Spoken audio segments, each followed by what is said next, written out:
Cher François, cher Pierre, nous sommes très heureux de votre présence dans le projet Performance Process avec Conférence de choses. Alors, ce projet Conférence de choses, on l'avait montré une première fois ici lors du Festival Extrabal 2014. C'était la version unique et courte. Et on a pas mal discuté à ce moment-là et on s'est rendu compte d'un certain nombre de choses. Et ça rebondit avec cette présence sous une autre forme actuellement à Paris dans Performance Process. Alors François, peut-être, est-ce que tu peux nous parler un peu de la genèse et du mécanisme de ce projet incroyable? La genèse a commencé avec, au départ, simplement, je m'amusais un jour parce que je savais pas, je me disais il faudrait que je trouve une idée pour un spectacle.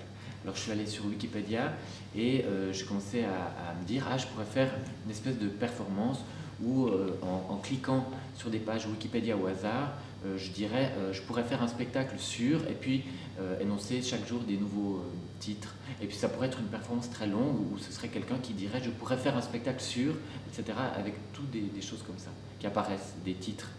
Après, je me disais que c'était pas si intéressant.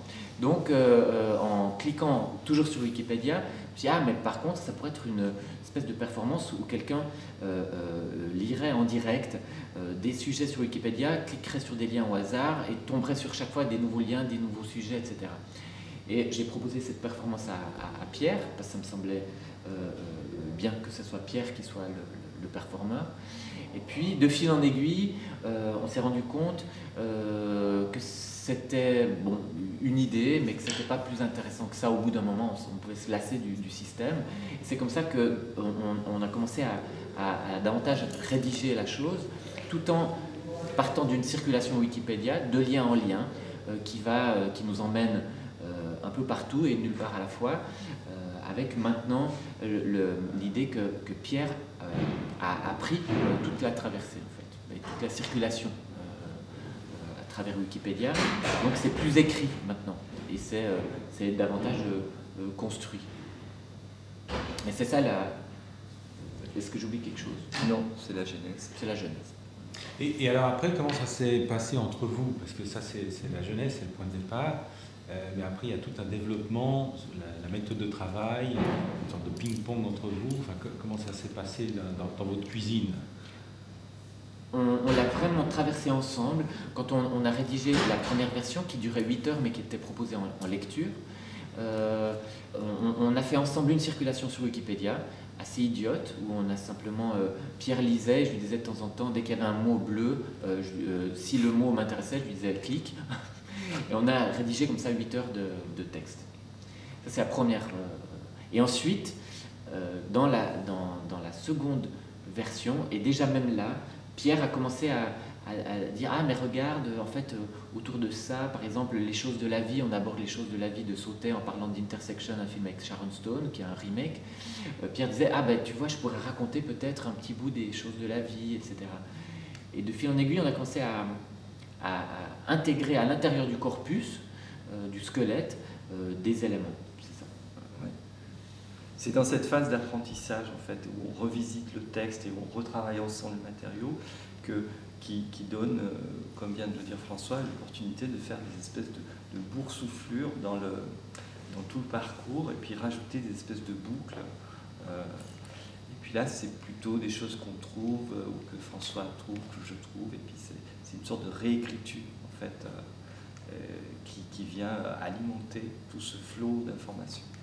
Et qui est sans fin, puisque en fait, chaque fois qu'on présente la conférence, on y ajoute encore des choses et des choses, des choses. Ouais. Le jour même, on peut se dire mais en fait, ça c'est drôle, tiens, regarde, et on rajoute. Voilà. Vu que ça peut partir n'importe où, on est limité par rien. Et alors, vous avez beaucoup aussi travaillé sur les différentes temporalités, puisque au début, la pièce était très courte, 35 minutes environ. Après, elle a pris un petit peu de corps. Puis, il y a 1 an et demi, on s'est rendu compte qu'il y avait un corpus global de 8 heures, et c'est à ce moment-là qu'on vous a proposé si une intégrale serait envisageable, si c'était possible, si ça vous intéressait. On est très très heureux que finalement ça y aboutit. Donc il y a eu il y a quelques jours à l'Arsenic à Lausanne, et ça sera demain ici au Centre culturel suisse. Alors, comment vous jouez avec ces temporalités de la représentation? En fait, oui, on en a parlé un petit peu, c'est un peu comme l'idée d'une course de fond. Soit on se prépare pour faire un 100 mètres, soit on se prépare pour être un peu plus sur la longueur. C'est vrai que on a veillé dans l'écriture aussi, puis ça s'est fait un petit peu par hasard aussi, à ce que il y ait différents modes d'adresse, c'est-à-dire qu'on peut être parfois on explique une chose, on donne une définition, puis tout à coup il y a une anecdote qui rythme différemment le propos et qui font que ça devient en fait assez, je pense, plus captivant pour le public sur la longueur parce que il y a ces différents niveaux d'adresse qui font que... Et puis aussi pour moi, c'est agréable parce que je sais que j'entre dans des couleurs différentes qui me motivent aussi et qui donnent l'enthousiasme pour toujours aller vers les gens et leur proposer encore et encore et encore des choses. Voilà. Et pardon, je t'ai... Non. Et dans l'idée, ce qui est beau avec enfin, ce qui nous a intéressé vraiment dans l'idée d'en faire une performance longue de 8 heures, c'est que c'est là que véritablement le projet prend son sens. C'est-à-dire qu'effectivement, quand on présente une petite tranche de 30 minutes de rebond en rebond, il y a une dimension un peu maligne, comme ça on se dit « Ah oui, c'est drôle, c'est amusant, c'est un peu malin comme projet ». Mais le fait de l'étendre sur 8 heures, ça lui fait prendre une toute autre dimension. Ça donne vraiment le côté très ouvert de ce savoir encyclopédique participatif contemporain qui peut aller n'importe où. Et au fil du temps qui vraiment se passe avec Pierre, on a aussi cette dimension intéressante d'un savoir horizontal où tout, d'une certaine manière, se vaut, est équivalent, est traité, ou en tout cas abordé de la même manière par les encyclopédistes en ligne, qui vont parler aussi bien de Buffy et les vampires que de la fission nucléaire, que de Vermeer, ou encore du chant ou du squeletton dans les Jeux Olympiques. C'est-à-dire que tout est abordé avec une même qualité, avec un même soin, avec une même passion par les gens qui les écrivent. Et je trouve qu'on a ça beaucoup mieux, plus fort lorsque la performance dure 8 heures. En fait. Voilà. Mais néanmoins, quand là au cours de cette tournée parisienne qui compte 9 dates avant l'intégrale, à chaque fois il y a en fait une petite introduction qui traite de la spécificité du lieu dans lequel se déroule la représentation. Oui. Là évidemment c'est l'amorce. Oui, c'est important d'accueillir les gens et puis de bien les mettre aussi dans le temps et dans le lieu où on se trouve.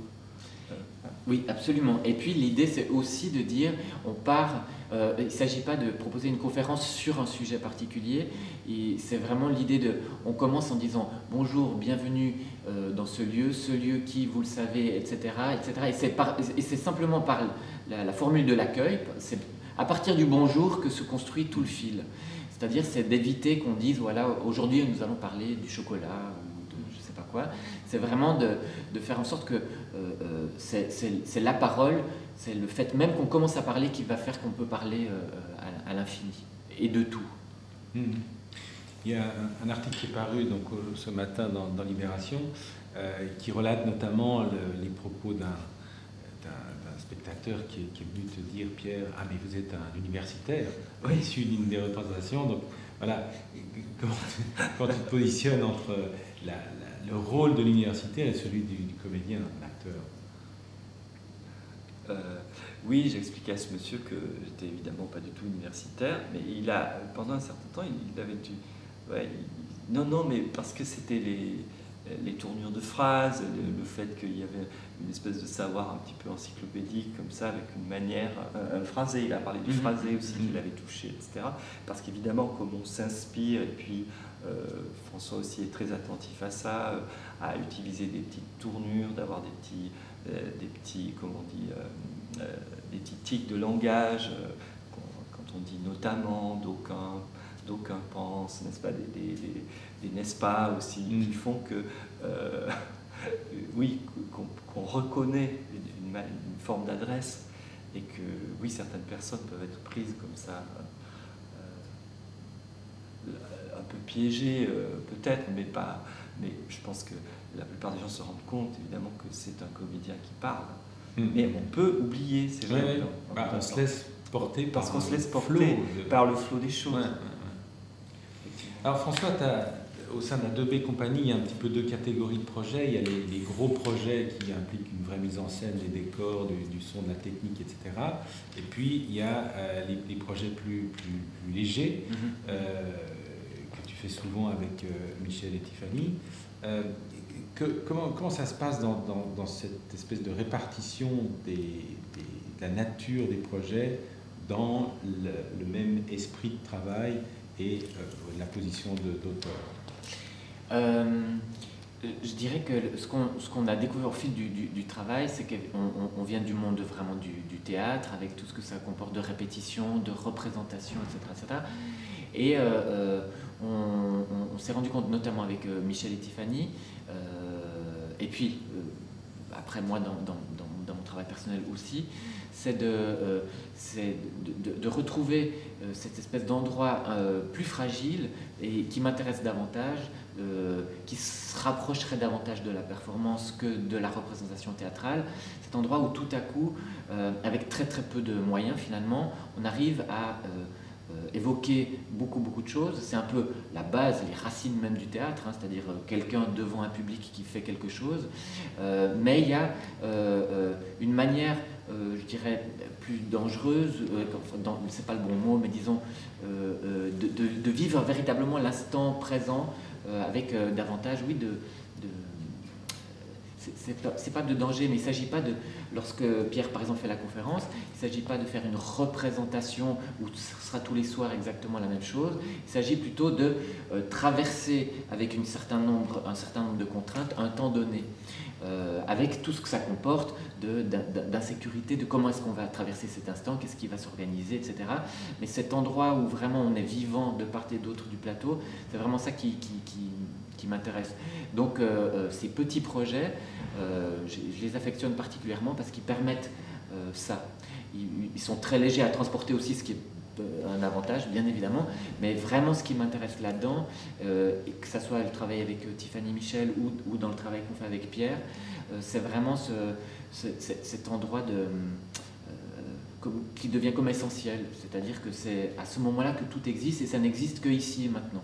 C'est ça qui...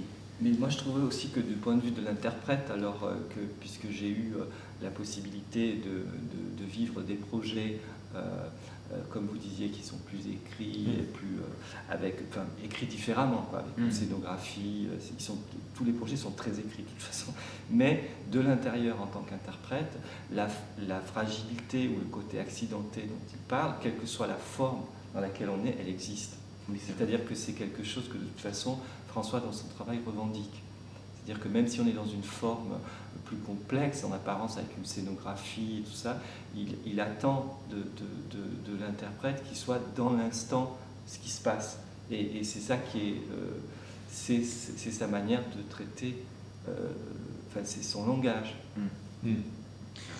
Alors, bien sûr, on est déjà sur la question de la performance, mais puisque on est dans un projet qui s'intitule Performance Process, on va encore insister une fois pour vous. Alors là, chacun de vous, quelle est votre approche de cette notion de performance? En fait, comment vous l'envisagez peut-être dans une continuité historique par rapport à d'autres exemples que vous auriez en tête, et comment vous saisissez cette notion et vous en transmettez en fait votre version?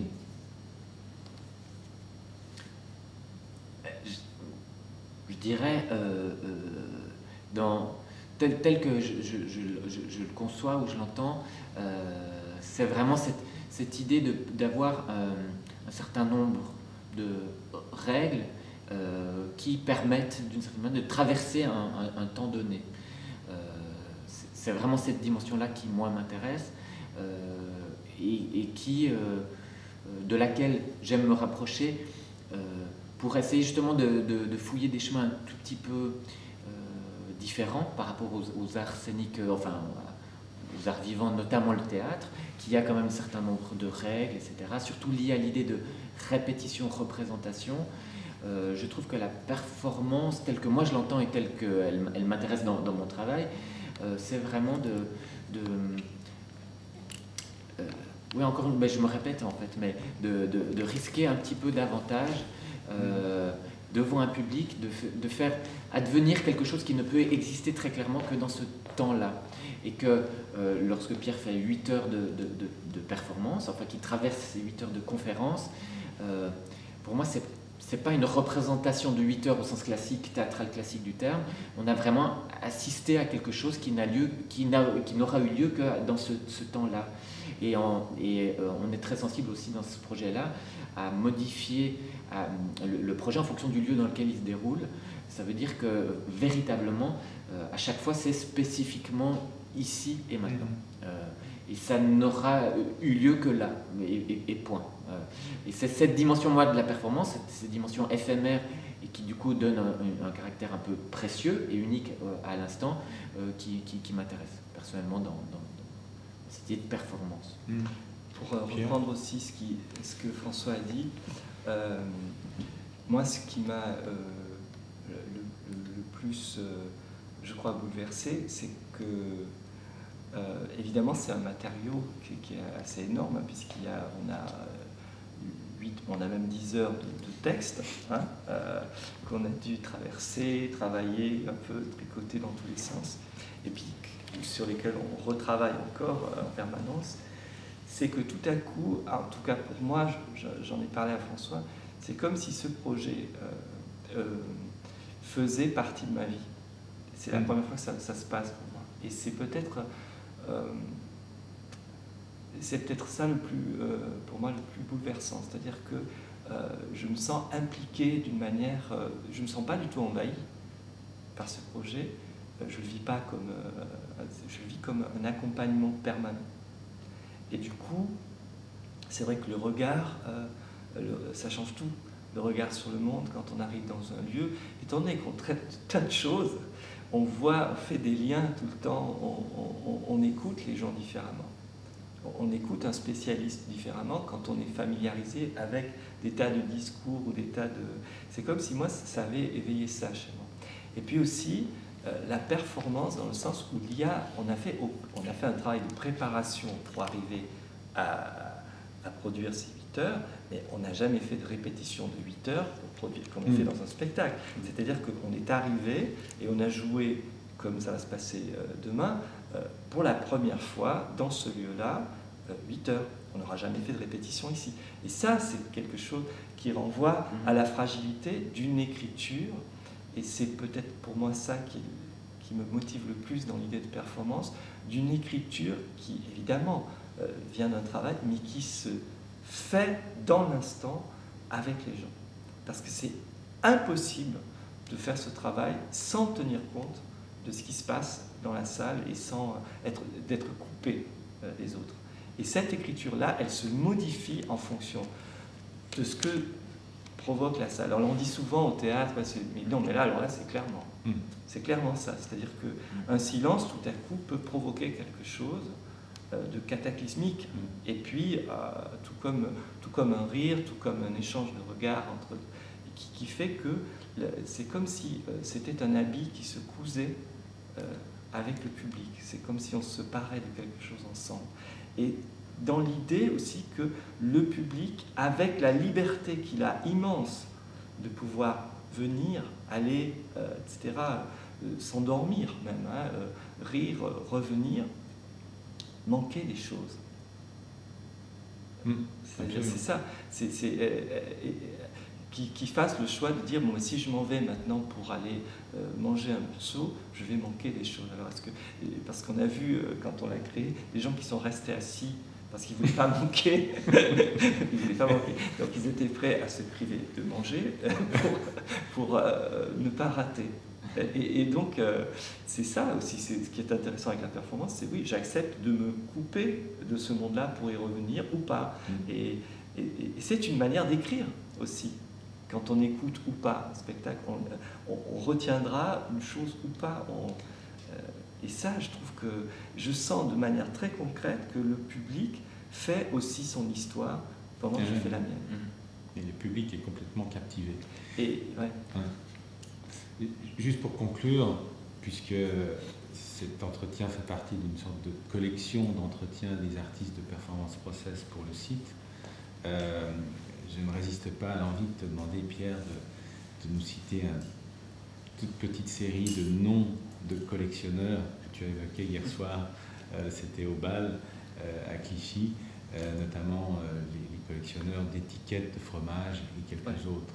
Alors, je pensais, d'abord j'ai parlé de ceux qui collectionnent les allumettes, hein, les pochettes d'allumettes, les filministes, les cumixaphilistes qui sont ceux qui collectionnent les allumettes, les sacs plasticophiles qui collectionnent les sacs en plastique, ensuite les cucurbitacistes qui collectionnent les étiquettes de melon, et évidemment les microtyrosémiophiles qui collectionnent les étiquettes de fromage, sans oublier les scoïnopentaxophiles qui eux s'intéressent aux cordes destinées à la pendaison. Voilà, comme ça on aura fait le petit tour.